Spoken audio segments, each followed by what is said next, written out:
Welcome back to the Convo Couch, everyone. I am Pasta Jardula. I'm Fiorella. And Jonny Sue on the ones and twos, and even boom on the sunset horizon over there. You know, like that. You like that, Sam?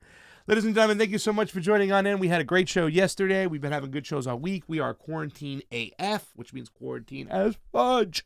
But we're hanging out, having a good time. I made some gnocchi for the fam. I got some soup going.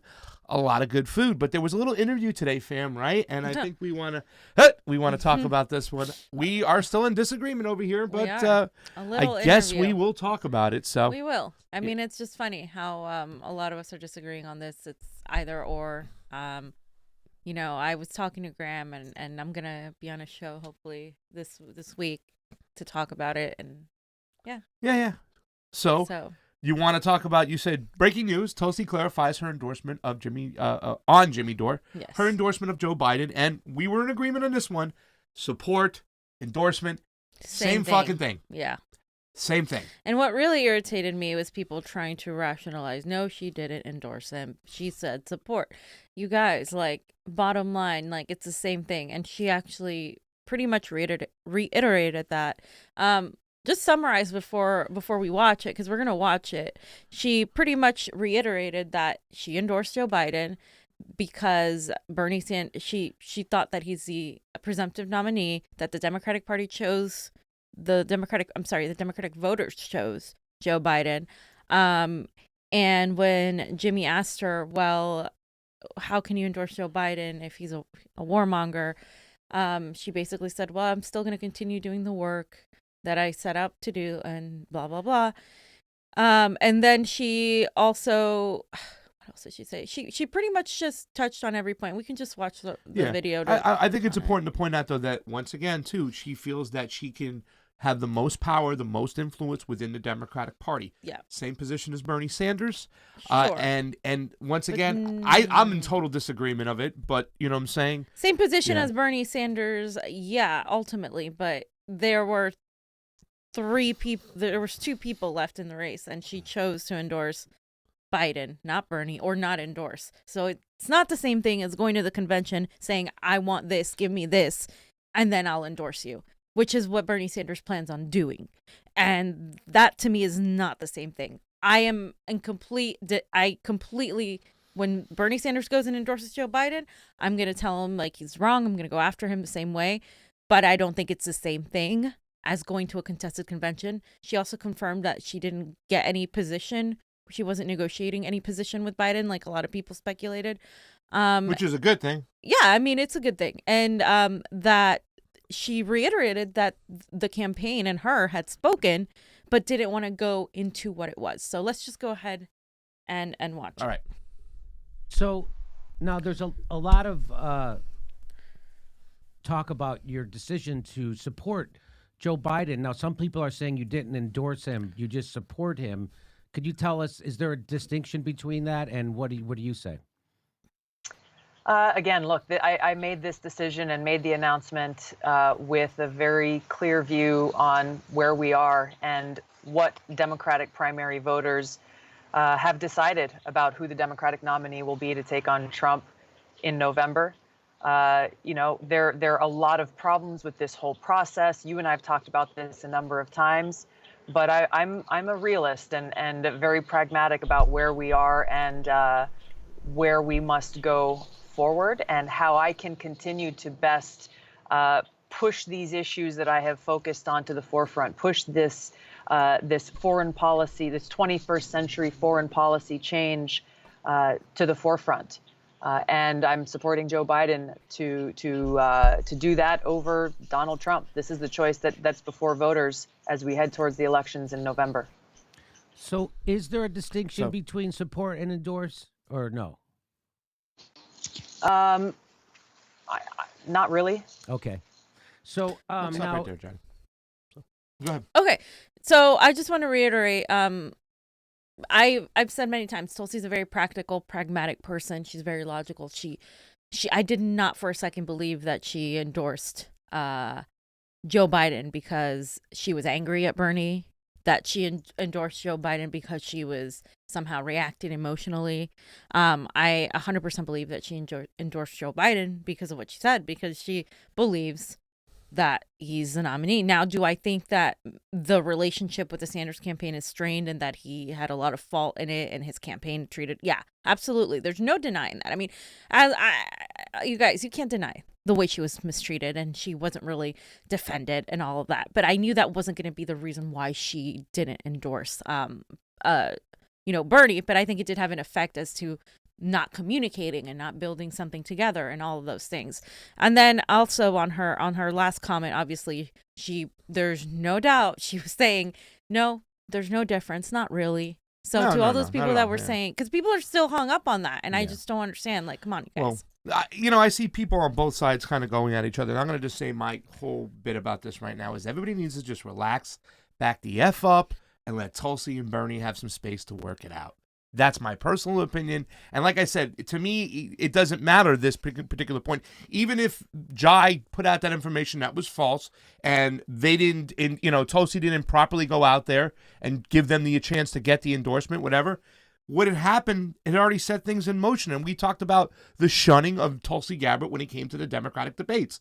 Right over there was enough. At that point, it was like, okay, this is fractured. They're not working together now. Now all is lost. Like I said, Bernie Sanders bears a bigger bit of responsibility, in my personal opinion, because he's the leader of the movement, and he should have brought people together, coalitions, not just Tulsi Gabbard, but Tom Steyer, Andrew Yang. I don't know where Elizabeth Warren is on this whole thing. Who knows? I think we'll get into it a little bit later, but that was the big responsibility. And at this particular point, both Bernie Sanders and Tulsi Gabbard, and when people say, Tulsi shouldn't have done what she did for Bernie, bull. No, she should have. Everything that happened should have happened, and I'm glad it did happen because they are still on the same side of the spectrum when it comes to progressives. I think Tulsi's whole campaign is just a subdivision of Bernie's with a little bit more nuance when it comes to foreign policy and election integrity and civil liberties. But for the most part, I'm glad all that stuff happened, and I'm confident in the future they'll work things out. They'll talk about some things because Bernie's going to have a lot of time to sit and think. It's not just the election rigging, fam.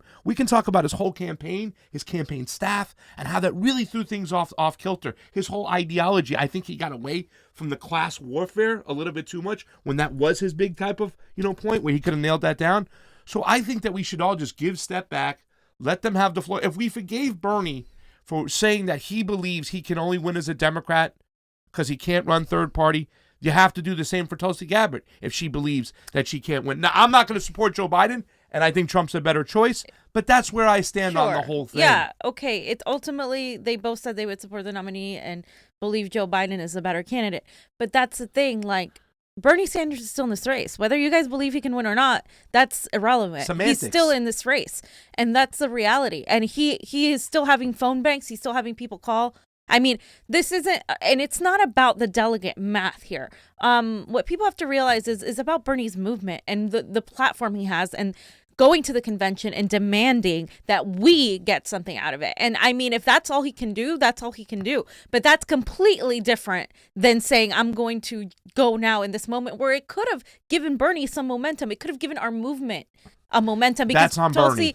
No, it's not just Bernie on Bernie. Bernie did not it reach is out not to him. just You on know Bernie. that. You just said that. No, she literally, you can look at Cullen's tweet. She literally, and her own thing that we're going to show, the own screenshot that I have that we're going to show later. She said we spoke. She didn't specify what was it about. I agree that Bernie is to blame when it comes to the lack of coalescing together, but it's not just up to him. I mean, you want to coalesce with Steyer. I mean, Steyer pretty much stabbed Bernie in the back. He started talking about how his Medicare for All plan was going to get people out of healthcare. Andrew Yang right away went out and endorsed Joe Biden, started saying he was going to take PAC money, and then he went on CNN. I mean, to me, it's just you can't coalesce around corruption. You don't join the corrupt system. And this is why I have such a hard time, and I'm going to give Bernie such a hard time. Like Graham said on his show yesterday where I watched it, the moment Bernie Sanders does this, you're going to see me call him out for it.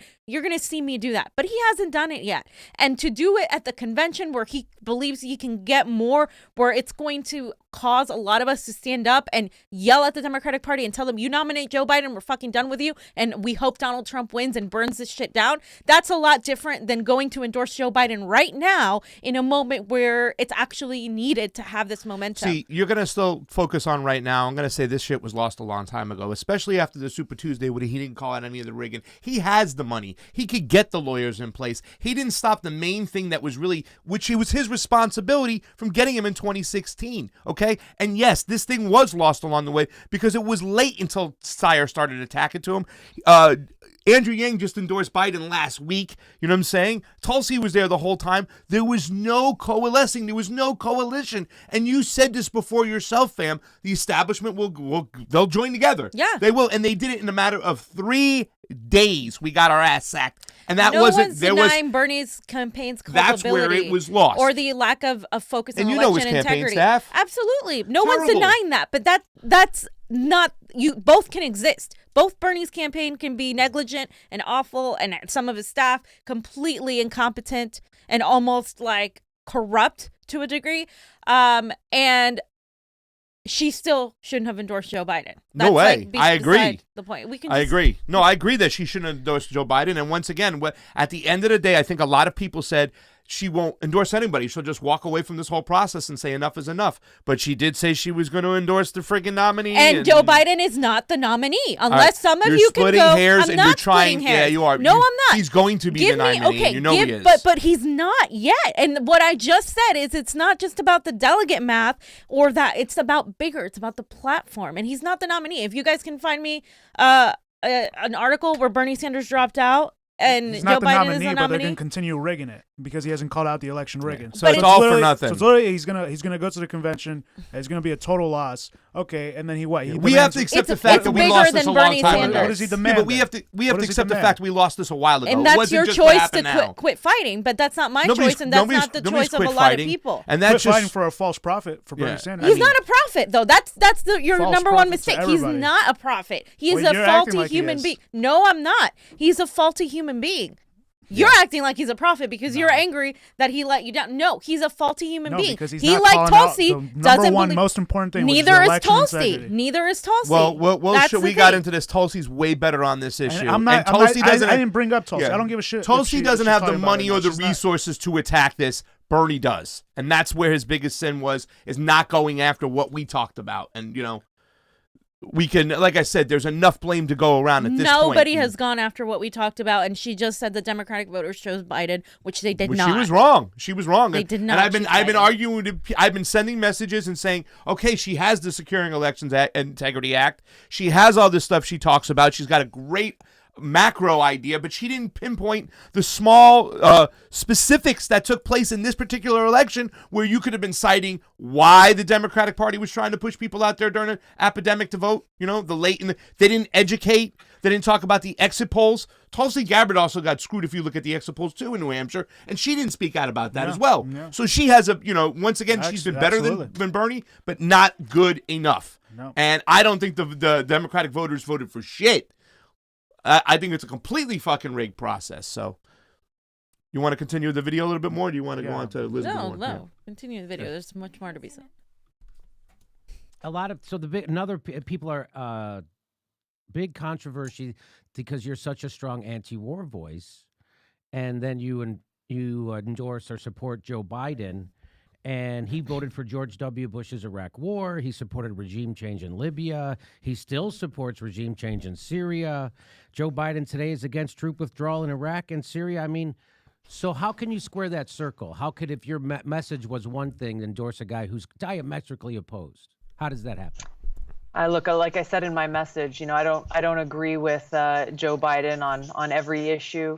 I'm looking forward, continuing to see how I can best influence our nation's policies to do exactly what I've set out to do.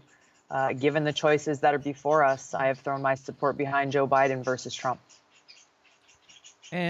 Which is something I've always said I would do, by the way, that I would support the eventual Democratic nominee, given the situation that exists, and continue to use my platform and whatever I am able to use to actually work to bring about this change. So, but Yeah. So you always okay, but there's no evidence that we're going to be able to influence Joe Biden, right? The task before us is great. We've always known this, that when we look at the foreign policy establishment in Washington, the obstacles are serious. But I'm not willing to throw in the towel and walk away and give up the fight. I'm continuing this mission, and I hope that everyone who has come and joined our campaign and who has stood with me in belief in this message and this leadership will continue to stand with me in working to do this. So other people have asked, why didn't you criticize Joe Biden more in the campaign? And especially since he would be the guy most emblematic of these wars, because he, got us into them and he's always for them and voted for the Iraq war. So people were wondering why you didn't criticize him more during the campaign. I think if you look throughout my campaign, I really wasn't focused on criticizing one or another candidate. As in multiple interviews, and people ask similar questions, well, what about this person? What about that person? My focus has always been on my candidacy, what I'm offering to the American people, the kind of leadership and experience that I bring, and pointing out problems with the political infrastructure, the political powerful elite in Washington, and the systemic change that we need to bring about. A. Maris says, fee. Thank you, A. Maris. That's all he said was fee. Hi. 100% fee. Excuse me. I didn't see that one. He's 100% fee. Okay, thank you. My bad. Yeah, I know. Not right. just I know, 100%. I know he's wrong. It's okay. But I mean, what kind of answer was that? Jimmy was visibly uncomfortable. I mean, I would be uncomfortable. Like she's giving you the runaround. She's giving you a bullshit answer. She's literally saying, he's like, wait, but how are you going to support somebody that's diametrically opposed to everything you stand for? Well, I'm just going to keep my platform and keep doing but how, what's the guarantee that you're going to push Joe Biden on anything? Yeah. She's like, well, we're going to, I never criticized Joe Biden because, no, you kidding me? She went after Elizabeth Warren, Pete Buttigieg, Kamala Harris. She went after all these people. And I thought, hey, she has a soft spot for Joe Biden, which both her and Bernie do. That is a given. Hey, all my friends. And that's irritated the hell out of me. But I figure when push comes to shove, she's going to go after him. No, she endorsed him instead. Like, I'm sorry. There is no way in hell that this isn't a bullshit answer, because she even said, based on what it is now, I'm choosing to support Joe Biden. She chose to support Joe Biden, not Bernie Sanders against Donald Trump.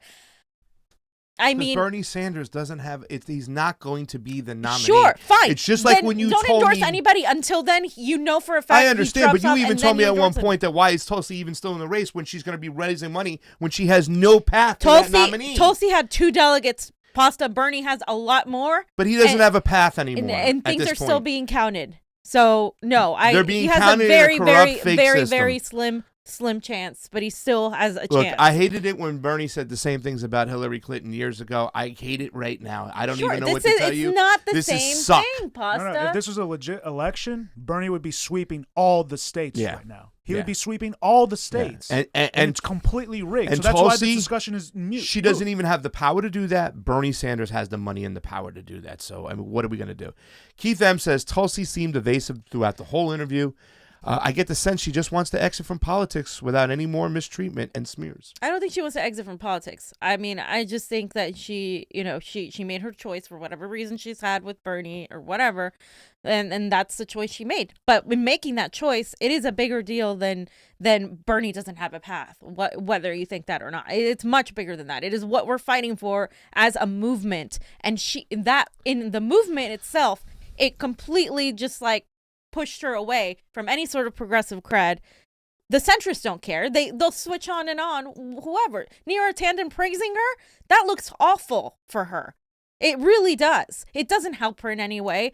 It really doesn't. I just, there's no good reason. She couldn't give a good reason to why she's supporting Joe Biden, period. She said she would support the nominee. And he is not the nominee. He will be the nominee. But he is not the nominee yet. He will be the nominee. But he's not the nominee yet. It doesn't make a difference. He's going to be the nominee. We know it's not. The math is not there. Bernie has not called out any of the election integrity issues. Okay, you go back so to going that forward, election what's integrity. going to be? I get it. But that's not, the reality is Joe Biden is not the nominee. That saying that is a lie. It's infactual. He is not the nominee. Do you think he's going to be the nominee? I don't know. Possibly. He hasn't even shown. This Biden, first of all, not to get ahead of ourselves, he's been completely missing. He hasn't shown up in days. Nobody knows where he is. Literally, this pandemic and the way Bernie Sanders is responding changes everything. People are going to start rioting if the government doesn't do something right now. This changes everything. Anything is possible right now. To give up and say, yeah, Joe Biden's the nominee at a time when we thought she was an ally, or at the very least would not endorse. You thought she was an ally when you're going to sit there and he's going to go, there's only 2 people left in the race? That's not how you treat your allies, okay, especially so when you're you did gonna the same thing to Martin O'Malley. She's literally saying that had nothing to do with it. He's not justifying that. That's why. No, but it's like she literally said how that's is not she why an ally did that. when you're not even calling her an ally? You're not even acknowledging her existence. The question is she was she treated as an ally by the Bernie Sanders campaign? No, I don't think she was. Okay. No, I don't think she was, but she is. And it's bigger than your hurt feelings. It's bigger than your personal individual. This is a movement. It's bigger than her. It's bigger than Bernie Sanders. And their faults, what Bernie Sanders has done and what he hasn't done, has cost us our movement, as what she just did also. Would you say that Tulsi treated Bernie as an ally more so than Bernie treated Tulsi as an ally this campaign? Up until this point, I would say so. Yeah. Yeah. At least visibly. Because I know publicly, yeah. Because I know for a fact that they've had Has she issues. acted like Elizabeth Warren? Come on.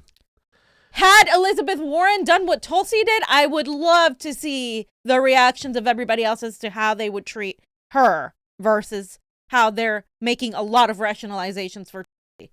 Well, Tulsi doesn't have a super PAC and what we're going to of course, but still. No gods, no masters. Endorsing Bernie in 2016 has been a net negative for Tulsi, both politically and financially. Nope, that's what Nico's saying, and I got into it with him this morning. That's ridiculous. She wouldn't be here without Bernie. None of us would. Bernie started this movement. It gave her the credit as a progressive person. If she had literally been a pawn of the DNC, progressives would have hated her the whole time. Exactly. That's such bullshit. Exactly. Like the fact that, yes, the Bernie Sanders campaign didn't do a good job. They were awful. And I'm going to continue talking about how awful they were because it's costing Bernie pretty much this election. And a lot of people don't want to hear that, but that's what I'm going to do. Yeah. I'm going to talk about it. But the reality is, regardless of that, of how hurt she may have been, she's even saying that's not even it. So why are people so focused on that? I don't know. Either way, it's wrong for her to have endorsed Biden. Tulsi had off-record meetings with Wall Street. No, she didn't, John. She met with one particular person who owned a bank. It wasn't Wall Street fat cats or anything like that. So her policy is nowhere near there. Guys, we got 136 people watching on the CONVO Couch. Listen, if you have a ROKFIN exclusive, if you are one of our endorsees, or you support us, it's just to support the CONVO Couch or endorse the CONVO Couch. It's the same thing. Hit the red button, pay $9.99. Just like Tulsi. It's just like $9.99. Yeah. And help us out over there. If you have a ROKFIN endorsement already of us, go over there and watch over there. It helps us when you watch over there. More of the video? Yeah. But I agree with all your goals and all this stuff, and it just seems like, aren't you worried that it completely dilutes your message to, like, what, I know you signed that pledge, and so you have, but you always buck the system. You always go against, and so it just seems like it could have been a bigger statement had you said, I'm not endorsing Joe Biden because this is crazy. This guy's a warmongering maniac. Plus, he's obviously in mental decline. This is the corporate party just killing itself, right? The Democratic Party is revealing that it's unable to even put... He's a worse candidate than Hillary Clinton. He has no chance to beat Donald Trump. And so, I don't know, wasn't this a time to maybe make even a bigger stand? What do you say? I am very clear-eyed about the political landscape that's before us. And as I have always and will always do, I'll make my decisions about how I feel I can best make that positive impact, how I can best work to bring about the kind of change that I've committed my life to doing. And that hasn't changed, and it'll never change. So, did you reach out to the Bernie campaign to offer an endorsement or conversation? Yeah, I've reached out, but my conversations with them, I'll keep between us and them. Oh, okay. So, you didn't offer your endorsement to the Sanders campaign? Yeah, like I said, I reached out, and I'll keep my conversations between us and them. And so, have you discussed a position with Joe Biden in his campaign? No. Okay. No. All right. All right, stop real quick. There you go. Yeah. Bam. Yeah, she's not saying she denied. Do you have the screenshot, Johnny? Did I put it on there? Oh, okay. Well, I'll put it in there so you guys can see it. She denied the what Jai said. It was, he was emotional. He took it back. She took it back. She's like, no, they don't want. She doesn't want to talk about whatever. Well, the main message from Jai's message was that the Bernie campaign treated her like shit, right? That was the main message. So maybe they ignored her, but she doesn't feel like it. They was like treating like shit. Yeah, well, whatever. You can speculate all you want, but the fact is, it's all speculation. The fact is that Bernie isn't a leader in fucking bringing together Tulsi and having talking to her and trying to get her endorsement. But again, those are your assumptions, because other people in the Bernie Sanders campaign have told me, yes, that they were talking and then they had disagreements. But we know that the treatment was of Tulsi's campaign. From the surrogates. Publicly, when he Yeah, said publicly it's from down to two people. I mean, there, I feel like we keep that's a talking little bit, about that. I feel because, I agree that was it was off-putting, terrible. but I think Awful. people made it a bigger deal than what it was. How is that a bigger deal when you stuck your neck out for Martin O'Malley for the same thing 4 years prior? And then you want to be the party of exclusivity, of women's rights, of people of color rights, and you want to end racism and sexism, and you just did that to her. Once again, it says, Democracy says, Pacman said Bernie lost it over 2 weeks ago. I feel the same way. I feel there was a stretch. I'm glad you agree with David Pacman. Well, on this one we do, because I don't agree with David Pacman on a lot, especially those shirts he wears. Maybe that should be a wake-up call. You can't be arrogant and say it's done when people are still doing work to make sure their votes are counted. I just think that's very dismissive. Yeah, fam, you know very well that the votes are not being counted properly. This whole thing was a sham. People are doing their jobs to make sure it's irresponsible to make believe that somebody has a chance to win when they have no chance to win. It's not done, but they're okay. They've. I think it's irresponsible for disillusioning people. You agree the elections were rigged. You agree the elections so far were rigged, right? Absolutely. Do you think the next states they're all going to be rigged? Of course they are. For the most part, yeah, especially New York. But here's the thing, Jonathan. So you don't give up on that. That's exactly what they want you to do. You come out and call it out. Yeah, but guess what? You call it out if Bernie Sanders isn't calling it out, it is their supporters, the volunteers, all these people's jobs to continue talking about it. And that's exactly what they're doing. By telling them that it's done, you're really not even advocating for that anyway. That's the whole point. That's the whole point. And she didn't have an answer to when he was like, well, but you normally buck the establishment. Oh, yeah. No. And she said at the end of the day, that's what she's going to do. But how you don't do that by endorsing Bernie Sanders Joe Biden. did the same thing 4 years ago and he's going to do it again. No, stop equating that. It's not the same thing. How do you figure? He got the Unity Reform Commission. He got to get rid of the superdelegates in the first round. He did what he thought he could do. That does nothing without voting. Just so he could run again. And that we gave him the benefit because we thought he was going to do something about it. And he fucking isn't addressing election integrity. And that is an issue that I have literally addressed the entire time, of course, with him. Every single time. Yes. I've talked to so many people, and they cannot, for their life of them, get him to address it. They can't. Yes. And I really don't know, short of sitting down and shaking Bernie and being like, Bernie, do you see... They think it's a lost cause. They think that they don't have the capacity to do it. This is what I'm telling you. So guess what? Bernie is one person. I'm not going to ignore everybody else that's out there doing work for him. Gotcha. Mitch Osborne from Flynn, thank you so much on the ROKFIN, on the ones and twos. Could we get to bagging on Elizabeth Warren so we can talk about something we agree on? No. I mean, I don't know. I mean, Are that's we done the- with Tulsi? That was pretty much the end of interview? it. He goes into other questions about Let me see. military. Yeah, No, it goes the into military question is something I want to address because Okay. that is a problem. All right. So it's just people aren't people like me, wanted you to form a third party, and of course you smacked me down on this show. You let me know Every time. every time I brought it up, you let me know that's not happening. You're a committed Democrat. And and the reason why is because right now we're in this position where somebody who's anti-war is going to have to endorse and work for a guy who's diametrically opposed and is a warmonger, and then Bernie Sanders, the guy whose signature issue is Medicare for All, is going to have to endorse a guy who just promised to veto Medicare for All, even if it passes the House and Senate. So you have two big progressives having to endorse the person who's publicly guaranteeing not to do what we want them to do. So do you understand? No, I mean, I'm sure you understand. I totally understand your frustration. I completely understand it.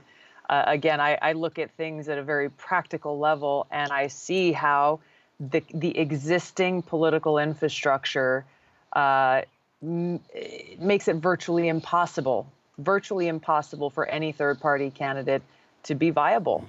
So let's look at, okay, well, if for those who are advocating for a third party, a viable third party, start working towards changing that infrastructure that would make that a real thing. Okay, Yeah, so that was You want to stop and talk there real quick? Because that's a serious thing right there. I mean, that's what this is all about, right?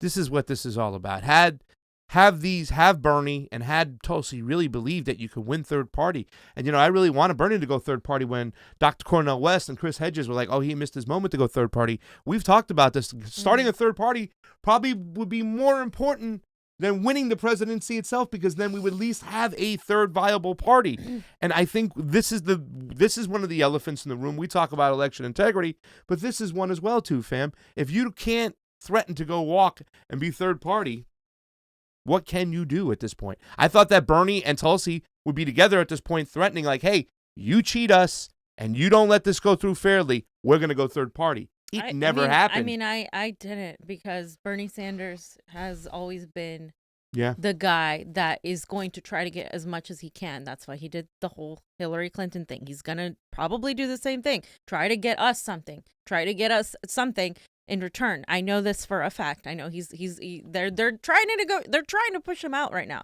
They're calling him up and saying, "Hey, Bernie, you should just, because of coronavirus, you should drop out and endorse da da da da." It's bullshit, because he's the only one responding really well to it. Joe Biden's fucking hiding. God knows where. He is. Yeah, yeah. And so, no, I think more than ever, he needs to stay in the race. Now, what he can get, I don't know. It doesn't matter what he gets. I put out a poll today on my Twitter. What can Bernie Sanders do that will get you to vote for Joe Biden? Election integrity, voting stuff. I said pretty much make Joe Biden have his whole platform, make Bernie VP, or no, nothing. And guess what's winning by like 70%? Nothing. There's nothing that Biden could do with Bernie Sanders to get the majority of these people to vote. It has like almost 2,000 votes. Yeah. It's a more reliable poll than a lot of those polls go. We're not going to vote for Joe Biden. And this is the sad part. Like, Jimmy's right. I mean, we have these two progressives who are going to buck to the establishment and eventually endorse a warmonger who stands diametrically opposed to everything they stand for. Why? Because they believe it more important to preserve the Democratic Party, that they can still get something out of it. It's wrong. No. We're at a point where we don't have time for incremental change within the Democratic Party. And I don't think they see that. I don't think they see the anger in people. I don't think they see just how done we are with this party, especially after what's happened, after this whole second 4 years of bullshit and then this rigging. Like, no, we're not.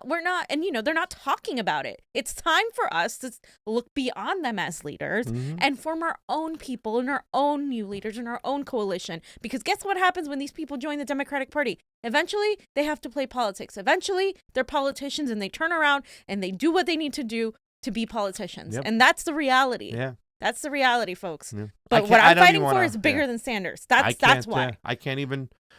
Johnny, let's roll the tape, because I can't even. Perfect. what she said.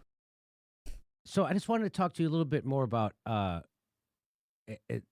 so it's anti-war veterans. So we have a lot of veterans and anti-war veterans watch this show, and I meet them when we do events and everything. And they wanted me to ask you this: that they say a lot of anti-war veterans say they are not proud to have served, that they are sorry to have taken part, and they offer apology to the countries that they occupied and the people that are living there, and that participating in these wars is only a service to weapons manufacturers and war profiteers.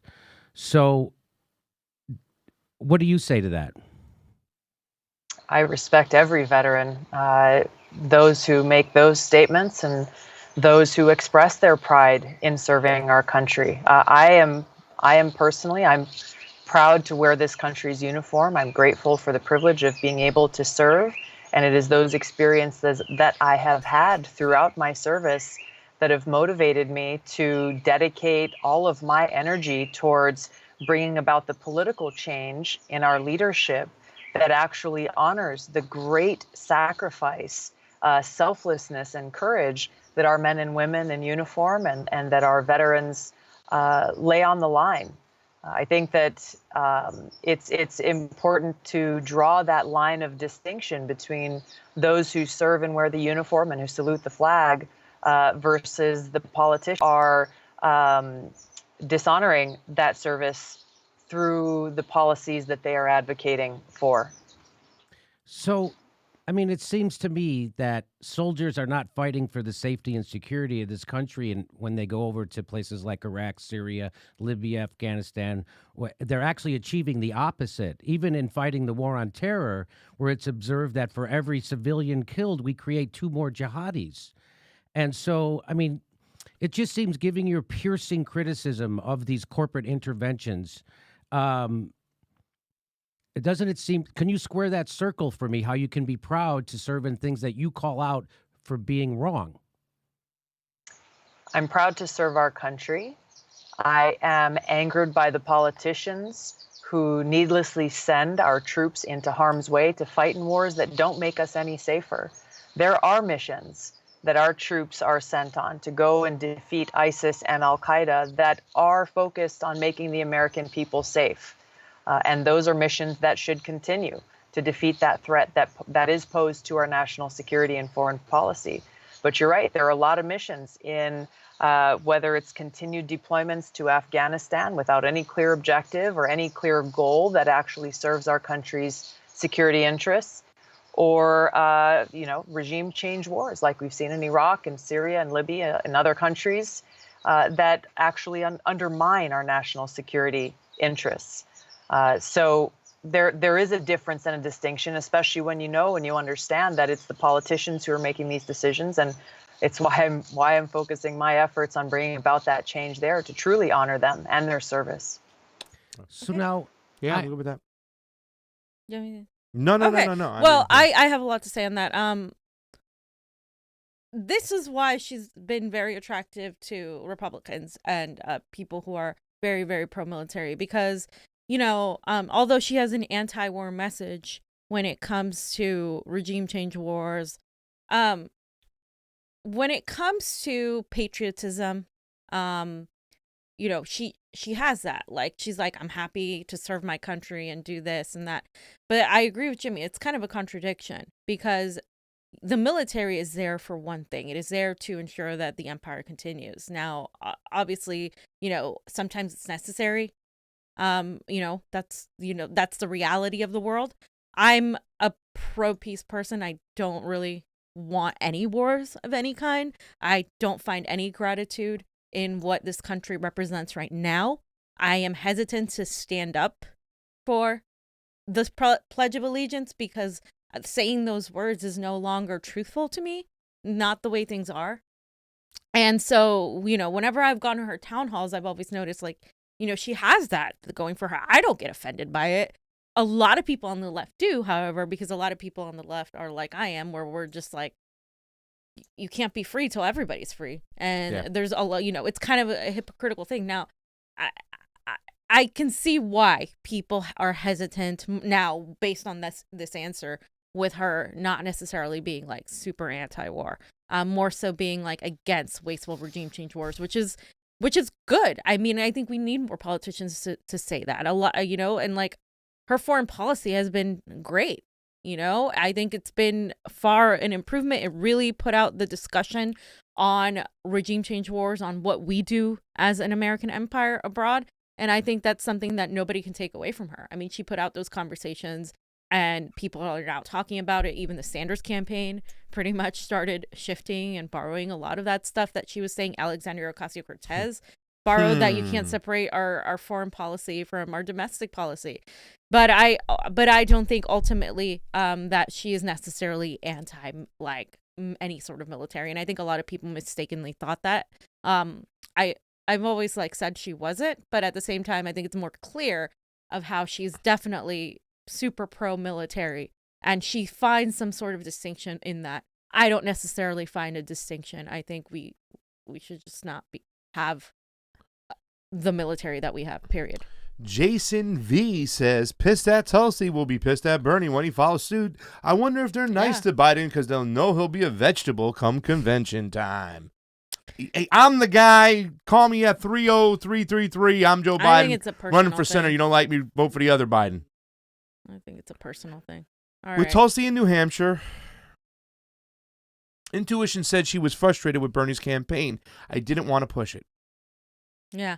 Yeah. I mean, I think there was frustration on multiple ends. I know they were bothered heavily by her present vote, which I responded to. She voted the right way, and I would have voted the same way she voted. She listened to you. Which is crazy because if she can make that vote, then why did she endorse Biden? Yeah. Yeah. Because at the end of the day, these two people, these politicians that we love so much, think they can conform this party of sorts or work within the limits. And at the end of the day, it's like, you know, with Bernie, I voted for Hillary Clinton because I listened to Bernie Sanders. I was in Florida and I thought it was the only choice to make whatnot. I won't make that mistake again. So even if I supported Tulsi this time, she tells me to vote for Joe Biden. Hell no, I'm not going to do it. But at the end of the day, these two people, you know, they think they can work within inside this party. And at the end of the day, they go that route. And like I said, they should be going to work with Trump, not work against him, not ostracize him. If Donald Trump beats Joe Biden or whoever, Which he will. Bernie needs to go work with Donald Trump on something. He needs to get something done. Push for infrastructure. Push for something. The board has been ripped up now with the coronavirus, and we're getting certain things. We're going to talk about Rashida's little bill that she put out there. We're going to have a change in the way we do our government, the way our society is, because there's no options left for the government. Otherwise, we're going to eat them. Remember these things like Donald Trump did such a great job, but he has to do this. Otherwise, it's pitchfork time from his own people. And that's the thing, though. Donald Trump isn't doing a great job. It has taken now all of this tragedy, this pandemic, for them to finally say, okay, yeah, we're going to provide something. But it's still got to be juggled through the Senate and all this stuff. It's not enough, you guys. Yeah. It's not like, I'm fine. I'll accept Donald Trump. He's doing far better than the dumbasses like Chuck Schumer and Nancy it's Pelosi who are opposing this shit. Yeah. I mean, that's the Democratic Party. Or even opposing the half measures that Trump is sending, which is disgusting. Yeah. So he's doing far better than they are. But the reality is, you know, let's not forget who's fought for these things. And that's been a lot of the Bernie Sanders type of people who have been pushing this on. And we would have this already had you guys listened to that. You want to deny that it's socialism? It's fucking socialism. That's what it is. It's Americanism. You can call it whatever the hell you want. Just give I me don't my care. check. Just hurry up and help the American people. I don't give a fuck what you call it. Say, hurry up and send that check. Fam, I made a gnocchi, but talking about pasta made with potatoes and smushed up, messed up. Lee Fang couldn't wait to put out this report with your girl. I think you talked about this one a long time ago, Elizabeth Warren. So remember when we knew that she had a super PAC but we wouldn't be able to see it until after the primaries, and everybody was pissed. So there's a Silicon Valley mega donor, Carla Jurvetson, and she pretty much fueled Elizabeth Warren's super PAC with $14 million in donation alone. Okay. And let's just show you guys exactly. Well, Glenn Greenwald had a good thread, but I love that picture of her. He pretty much said that, and stop. What's this woman? Let me look at the graph that I put. Okay, so yeah, So this woman, her name is Carla Jurvetson. Yep. She is the There same you go. person who has funded Joe Arpaio. And Joe Arpaio, if you guys don't know, is a Republican judge who was He was the sheriff. the sheriff. The Arizona sheriff. He was Slave motherfucker. he was pardoned by Donald Trump. And he was pardoned by Donald Trump because he violated the judge's ruling that he couldn't just go around and say everybody's an illegal just because he presumed that they were illegal. And that's what he did. He was a very, very anti-immigrant guy. Jailed a lot of people and kept them up longer. Absolutely. I remember him and Jane Sanders meeting each other. And she goes, I want to let you know I'm for Donald Trump. She goes, I want to let you know I'm for Bernie Sanders. I'll never I forget love that Jane exchange Sanders. between each other. Can And that Jane was pretty Sanders cool. and Nina Turner run? So Persist PAC from the committee. Yeah, so this is what her PAC was called, and it was called the Persist PAC. And you can look at all those zeros right here. And she's a self-employed / physician. Wow. And she gave $14 million. And then you can see everybody else's money there. And then there's this person who's Fox / Rothschild attorney. And that was only 1,000. And you can see all of that. Oh, little packs here and there. But the majority, of course, was right here. Carla Jurvetson. Yeah. And she also has made donations to guess who? Amy Klobuchar. And multiple times for Joe Arpaio. And then, of course, Tammy Baldwin, who some idiots are trying to advocate to be VP to Bernie Sanders. You guys, no. We told you, no. Emily's List. I have a huge problem with this because Emily's List is hit or miss. Sometimes they'll endorse progressive candidates and sometimes they won't. They just had endorsed the woman in Chicago, I forget her name, who beat the like 20-year incumbent there, and they had endorsed her. But the reality is they are kind of hit or miss, and I think they need to respond. You do not want to be in a super PAC with Joe Arpaio. You just don't. And the fact that Elizabeth Warren is and was touting just how progressive she is and just how she doesn't accept. Can we watch this Glenn Greenwald video here that he posted? That says righteously? Yeah, he says righteously and deceitfully pretending that it was Bernie who was sucking up to billionaires for funding and relying super PACs and dark money when it was she who was the one desperately relying on exactly that. Turned out to be next level slithering from Elizabeth Warren. Slithering. She would be in Slytherin if it was Harry Potter. Let's see. Look, I don't think anyone ought to be able to buy their way into a nomination or to be president of the United States. I don't think any billionaire ought to be able to do it, and I don't think people who suck up to billionaires in order to fund their campaigns ought to do it. I heard everyone here talking about, as Democrats, we all want to overturn Citizens United because we want to end this unlimited spending. Yeah, except everyone on this stage, except Amy and me, is either a billionaire or is receiving help from PACs that can do unlimited spending.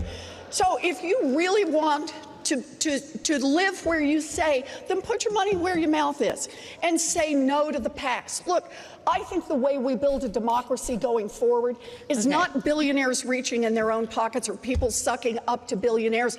The way we build it going forward is we have a grassroots movement funded from the grassroots up. The grassroots movement She's of so grassroots nauseous. billionaires. The billionaire grassroots. They just love that. Like, it's disgusting. I mean, she is the worst. I mean, and here's the thing. It's funny she mentioned Amy Klobuchar because she was one of the ones that lady donated to. I just fucking love it. I'm just laughing. This is, I mean, and how dare you say Bernie Sanders? Are you kidding me? Yeah. That's the one thing you can't attack Bernie Sanders on. Come on. It's like I said, a lot of her supporters, where were they going after? They're not going to Bernie. They're not really progressive because if you know about Elizabeth Warren, you know where she gets her money from. You pointed out the money she's transferred over from her Senate run, where a lot of that greasy money came from. She's dirty all over the place. She's two-faced. She bounces from left to right. Yeah. She lies on the reg. I'm glad it's over with her, and it doesn't surprise me that she didn't come out and endorsed Bernie Sanders again this time. And here's the thing. So now people are like, well, at least Elizabeth Warren didn't endorse Joe Biden. Okay. Yeah. But Elizabeth Warren is an opportunist. She didn't endorse Joe Biden verbally, but her actions clearly endorsed Joe Biden. I mean, she literally stayed in the race only to get votes away from Bernie Sanders. I mean, she cost Bernie so many votes, and that has a lot more weight than Tulsi Gabbard endorsing Joe Biden at this point in time. Now, I'm not going to say that I condone it either, but I think the reason Elizabeth Warren isn't endorsing flat out Joe Biden, even though she is in action, is because she wants to still continue tricking people that I didn't endorse anybody because, I respect Bernie and and Bernie's my friend and Senator Sanders and I. Because she wants to at some point be able to say, hold on to that progressive cred and be like, oh, yeah, like I'm progressive enough that I didn't endorse Joe Biden. So look at me, even though it's bullshit. So don't fall for it is all I'm saying. Yeah. You have something here in the San Francisco Gate about $355,000 is the priciest ticket to Obama's appearance in Silicon Valley. This same woman, Gerbitson. This same woman was tied to Obama fundraisers, and she was among the top political donors, of course, to Hillary Clinton's presidential campaign.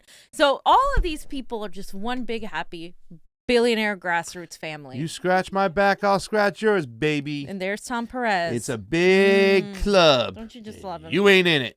And so Bernie's not in it. That's the thing. And, look at how they treat them. And I mean, I think obviously Tulsi's not in it, but it's just funny seeing all these people like Neera Tanden and all those who called her a Russian asset and et cetera now praising her. That to me is disgusting. It makes me cringe. So we looked at Greenwald. We looked at the fundraiser. We see everything that Hillary Warren is doing. Elizabeth Clinton. Sorry, what's her name? Elizabeth Warren. Elizabeth Warren. That's it. Not Elizabeth Clinton. We see everything she's doing. We called this out from the get-go, the corruption, and we knew she wasn't a true progressive. We did call that one out.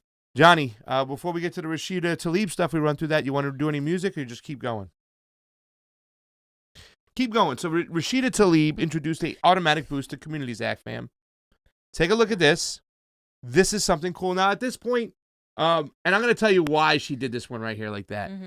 So this is the Automatic Boost to Communities Act right here. The summary is, in response to the coronavirus crisis, the Automatic Boost to Communities Act would immediately provide a U.S. debit card preloaded with $2,000 to every person in America. To every person in America. Each card would be recharged $1,000 monthly until 1 year after the end of the coronavirus crisis. So she's going to try to put some wealth into people's pockets and say, this is going to help you out, this is going to get you further. Now, it also, every person, it includes dependents. So every couple that would, who had two children would also receive the $2,000 up front. So if you have two children and there's you and your husband, you and your wife, you get $8,000 off the bat. And then you would get $1,000 a month from each person for the year until that clears up and helps out. And you go to the distributing of the money. They would be handed out in debit cards. Now, why she's doing this, and she talks about this, that it would even go to, and this is where she's going to get a lot of pushback on her bill. She's doing this because illegal immigrants would get the card, right? Undocumented people, whatever you want to call them. I call them undocumented. You want to call them illegal. That's on you. I don't believe any human is illegal, especially with our regime change wars, forcing these undocumented people to come here. But that's also something she's getting at. That's why she's doing the card. Rather than going through people's Social Security, whatnot, everybody gets a card. And she says the IRS would have to, or the Treasury Bureau would have to come up with a way to distribute it so that anybody in America that lives here would get it. And that's why she's proposed this type of bill. That's why she's going with the card method to say everybody gets that card. So you get distributed a card. You'll be getting distributed a card. Wow. So that's what she's proposing. I mean, it's $1,000 though. I mean, I think we need a little more. Well, but that's $2,000 up front and $1,000 every month. Oh, okay, got it. Every baby, every kid, every person. Where do I get a baby? I'm just kidding. But no, this is really good. Rashida has been stepping up lately. Yeah. I mean, I love people who are not just on Twitter saying we should do this, but are putting out legislation. Yeah, this is great. That was a dig at somebody. I don't know if you guys caught it, but I like the fact that she's putting out legislation. Ilhan Omar also has been on it as well, and I think at least Tulsi, with her UBI, And we need something, you guys. I think she is going to get a lot of pushback, even from moderate people with the undocumented scenario, because there's, when situations like this happen, when there's economic collapse, that is a perfect petri dish for blaming somebody else. And that is what, of course, Donald Trump and certain people in his party foment. And they foment that idea that these people are the problem. Now, the reality is we do have a lot of homeless people here. We do have a huge issue. Our friends were all day feeding, doing grocery shopping for the elderly, for the homeless. There's a lot of that here. And that is a crisis waiting to happen, because once there's an infection, it's going to spread. Yeah. And you saw the way she kind of distributed it the 3 ways: direct mail, in-person pickup, and a at-risk outreach. It's a great program, because listen, I don't give a shit. This is a virus right now, and anybody here is going to be endanger us more, that it can spread. We have to handle this. All people, one basket, together. So the fact that she's getting everybody money who lives here, I think is great. She's also found a way to do it in direct mail. Yeah. So undocumented immigrants who are scared that ICE still doing fucking raids right now, right? We saw this shit, how disgusting There's a that lot is. I think she's doing it because there's a lot of undocumented people, first of all, that work under the radar, and they do work in either restaurants, cleaning, farm work, and they are part of the economy, whether their status is legal or not. Yeah. And so that does affect our economy. There was a documentary that was done, kind of like a fictional documentary, but it was a day without Mexicans a while ago. And the economy basically collapsed when these people disappeared. And I think that's a reality, and I think that's why she's doing it. And I think, I have zero problems with undocumented people getting aid, because first of all, they're undocumented for our fault mainly. This whole country's history is pretty much coming in and taking over and pushing indigenous people out of the way. So let's not pretend that didn't happen. Yeah. And also they pay taxes. And they don't get any of the benefits. Yeah. So the whole thing is that day without a Mexican, that was a big thing. It was a Mexican radio DJ who kind of spurred this whole thing. And this movement came out, and I remember I was working at Maggiano's, an Italian restaurant, and that day was like, hey man, what's going to happen tomorrow? Tomorrow's the day they're going to strike. He's like, I don't know. We're still scheduled to open. And I was talking to the kitchen manager. He's like, I don't know what we're going to do, but we'll see. I'm like, can you call help? He was like, no, because the other places, all the restaurants are calling for help, because if there is nothing we can do, we can shut down. Yep. So I remember we go in there in the morning, and it's 9:30, and we're sitting in there, and the kitchen manager's there with his arms folded. He's kind of smiling because he's upset that they have to close down, but he's happy for the people making a stand. Yeah. And it's like, all right, so it looks like we're going to call it, because we're not going to be able to cook food and put our food out here. This is a big, giant kitchen. And all of a sudden, throughout the back door, here comes the 40 people walking in.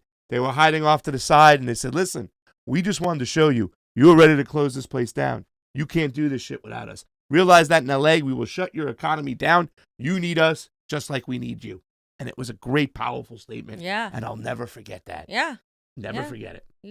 It's true story, fam. We did talk about, we kind of got to mention that Tulsi made a decision because she wants to go off and join the National Guard and go out and fight coronavirus. And I respect her wanting to go out and fight coronavirus. I mean, I think we need people who are going to be on top of it, and she's obviously very focused on it, as is Bernie Sanders. Yes. Hashtag our President Bernie. That's the thing. There is Pat the Burner. What did he say? He said our President Bernie is holding regular coronavirus forums, pushing Republicans and Democrats to adopt a strong relief package. He just raised $2 million in donations for charity. He did. Hashtag where is Joe Biden is in hiding, pretending his staff can't turn on a webcam. Is there a reward for Joe Biden's appearance yet?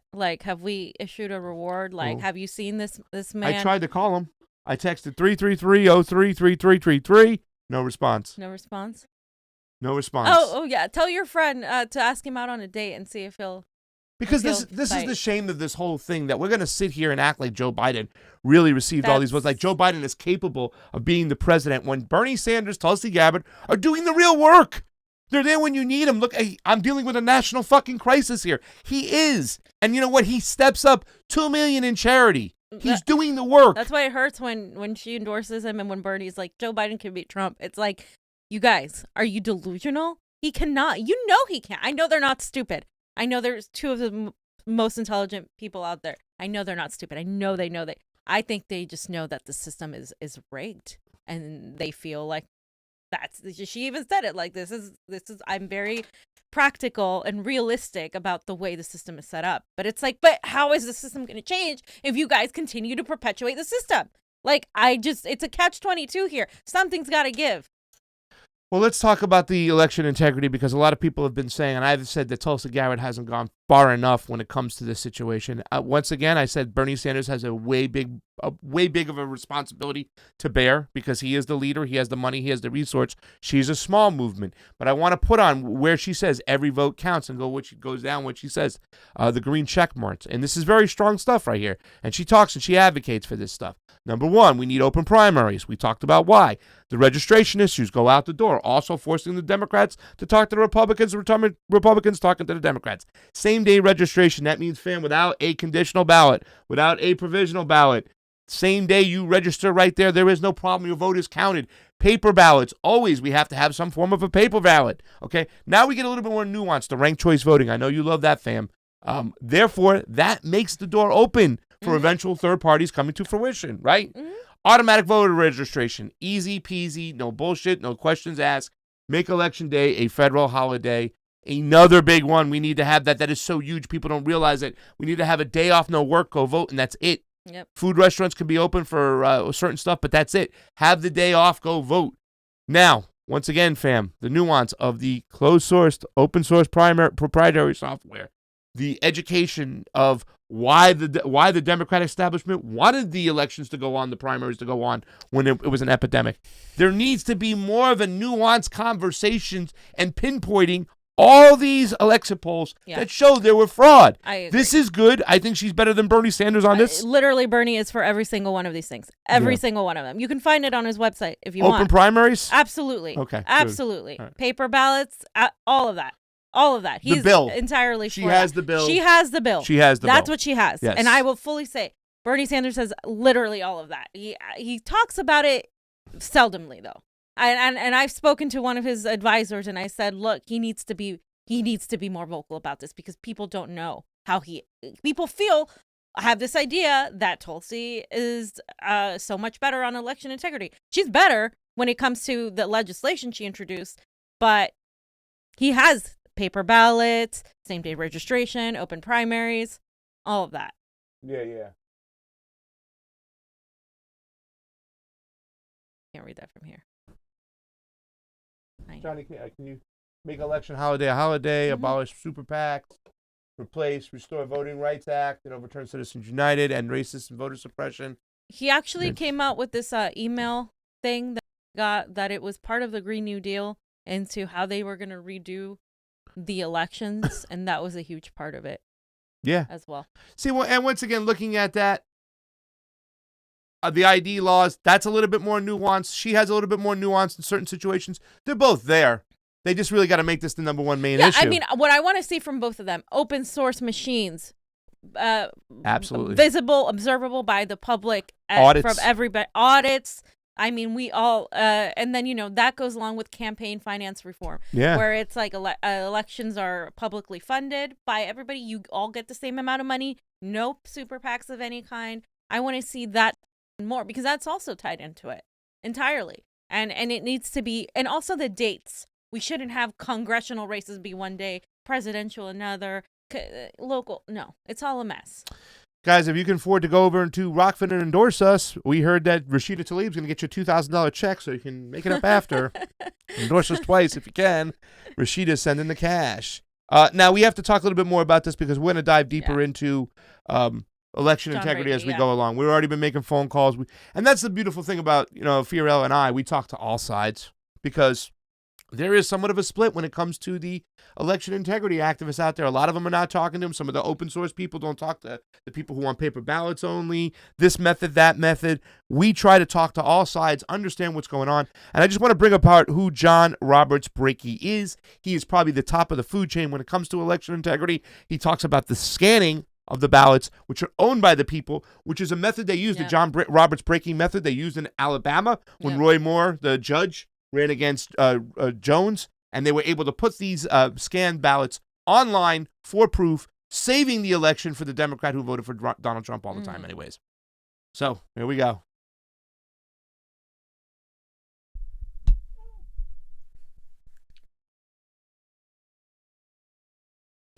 Oh, he's When your ballot voice is will come. processed, it is scanned by digital scanners, making an exact duplicate of the original ballot. The scanned image is what is counted. In a federal election, these ballot images must be saved for 22 months, as are the original ballots. If all those scanned images can be made public record and placed on the internet, the election results could be verified by anyone, which would prevent election fraud. Our goal is to make elections trackable, transparent, and publicly verified. Voting is a secret process. Counting is a public process. So you see what I'm saying? That he feels that and that's a method they used in that Alabama runoff, and it really, a lot of people said it did save the election. Because, what we have is black box voting. You know what I'm saying? Yeah. They're vulnerable to hacking. Johnny, the next clip there, it's just a little picture and a diagram. The problems with black box voting, machines are vulnerable to hacking. Use of secret proprietary software. I keep hitting this shit all the time, and this is something, once again, Bernie Sanders, Tulsi Gabbard, they'd be like, ladies and gentlemen, this is your publicly funded elections, and we're using secret proprietary software that could be hacked. Election department procedures that break the chain of custody, destroy public records, and limit ballot access. Johnny, how many times we talk about this? They're going to these satellites. They're going to break the freaking chain of custody. They couldn't get enough people to work the polls. Now you're going to get enough people to make sure the chain of custody is all right.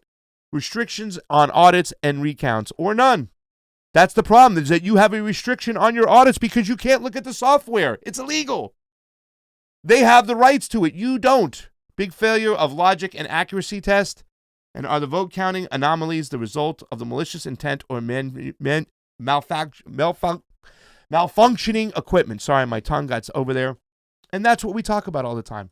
Is it done on purpose? Are they breaking the system on purpose? Are they creating an algorithm on purpose? And it's just so hard to prove this, because the one backlash to this is, oh, how can you prove it?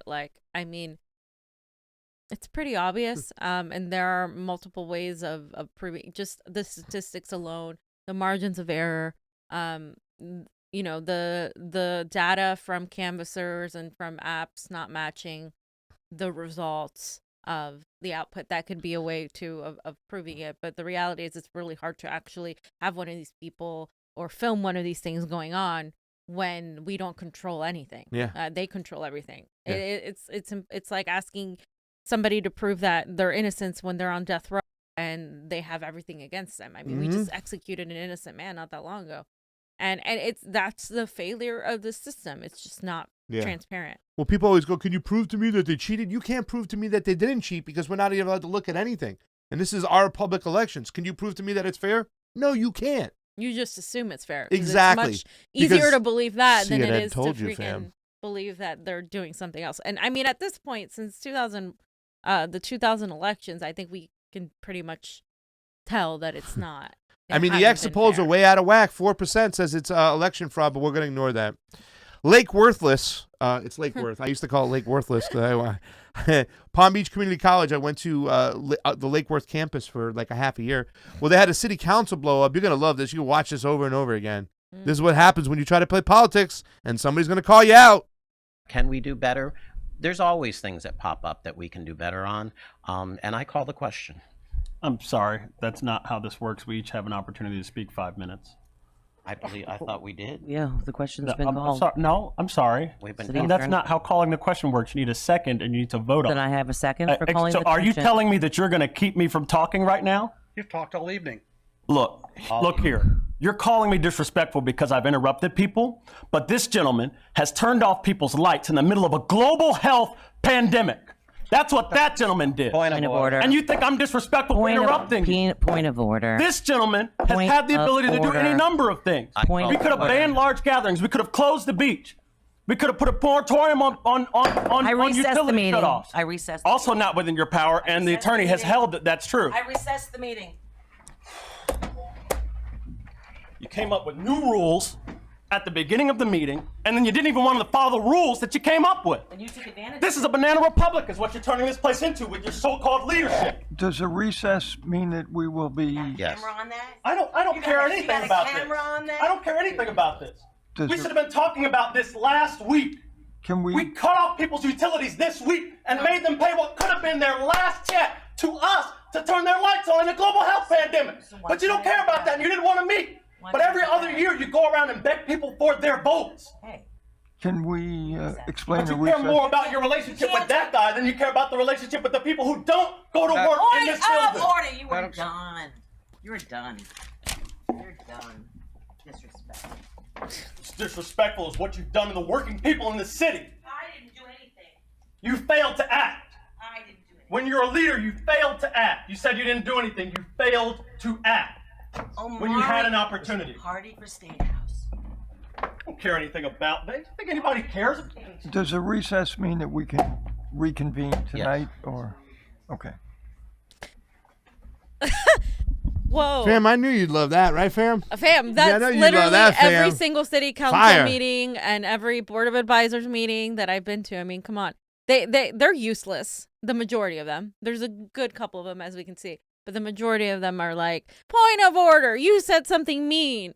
And like they clutch their pearls at that, and they're so focused on how mean someone is because they're angry, rightfully so, and that they completely ignore the situation. And what they do that irritates the hell out of me and irritates the hell out of every activist is they turn off your mic. They literally turn off your mic. You went over a minute, boom, they turn it off. That's it, You Mrs. get- Isabel. And you're just like, yeah, you're just like That's it, talking Mrs. and they'll Isabella. like turn it off. That's it, Mrs. The Isabella. moment you raise your voice, they're like, you are being rude. Mrs. Isabella. Decorum. That's Decorum. enough. Shit. Fuck decorum. People are dying. Mrs. Isabella. And this is exactly what's right. You saw those kids. They were there like, oh, yeah, this isn't a big deal.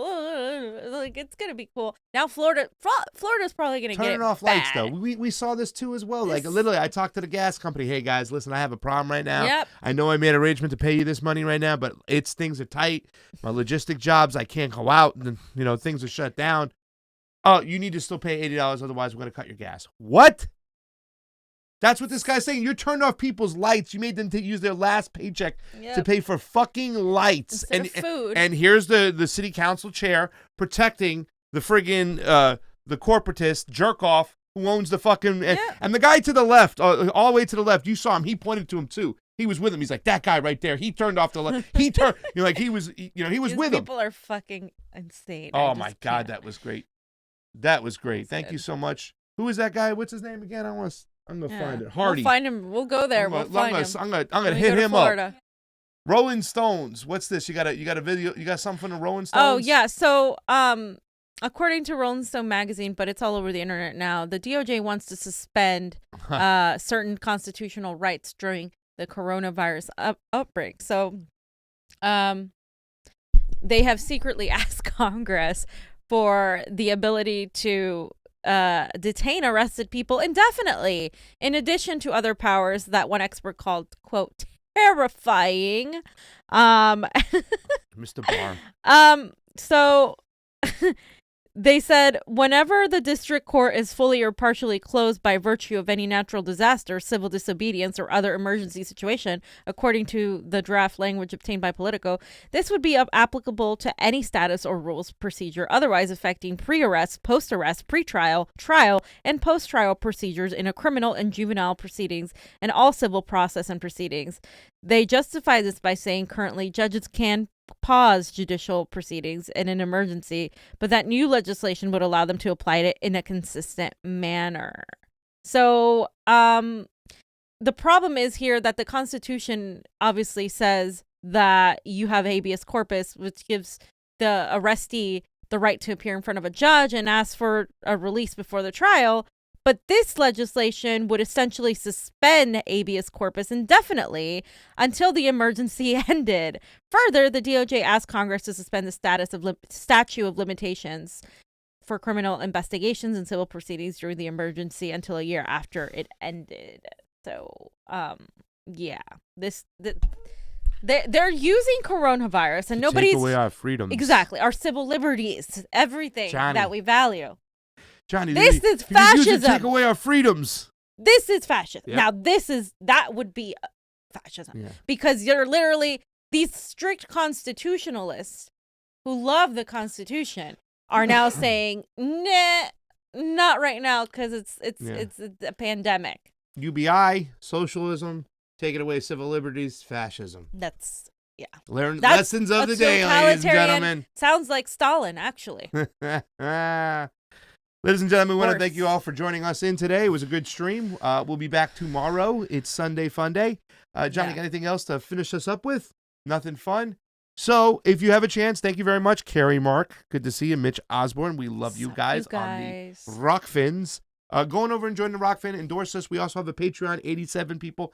Thank you so much to our Patreons. I'm going to go upstairs and finish up on some soup.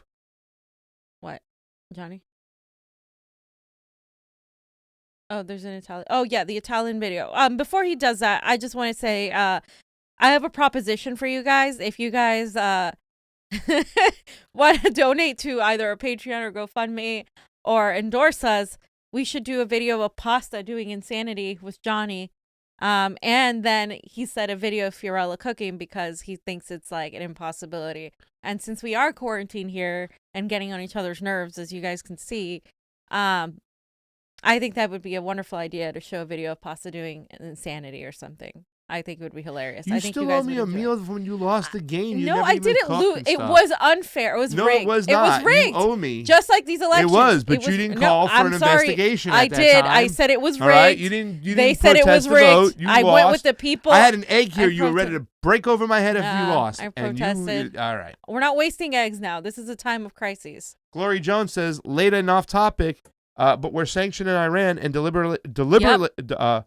deliberating escalating military actions. Deliberately escalating military Thank you. actions, right?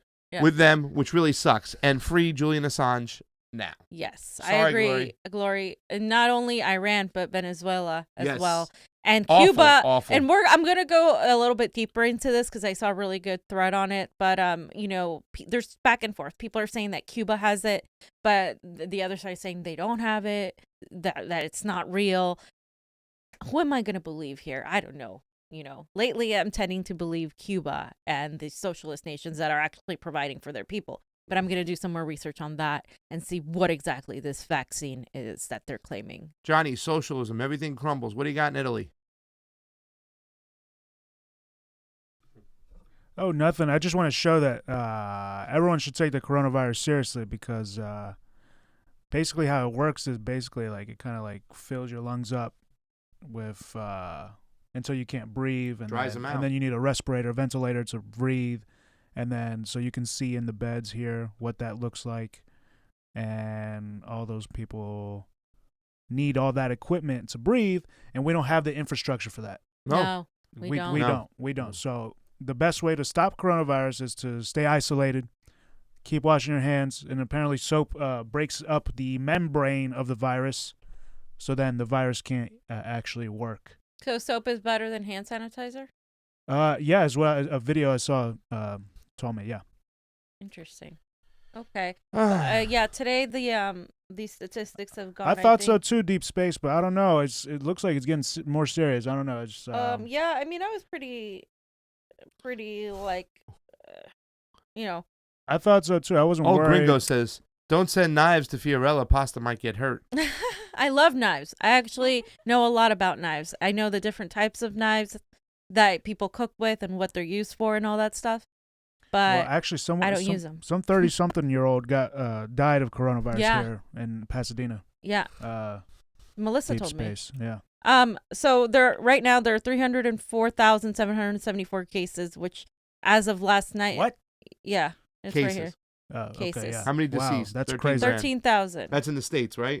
No, this is globally. This is global. The States has 23,847. New York is number one with 11,675. Then Washington with 1,524. That's a big drop, and I sense that they haven't really counted Washington, New Jersey, California. Yeah, we don't have to test. They haven't counted Los We Angeles. don't have the If we tested half the people, New they'd York have has it the anyways. test. We don't.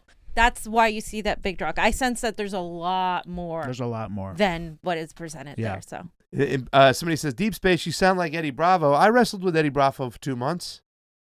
Eddie Bravo is awesome. Eddie Bravo's Joe Rogan's good friend. He's one of the first people to ever tap out a Gracie. So for Pasta Jardula, Fiorella, Johnny Sue on the ones and twos with Even Boomer. Come out. Thank you.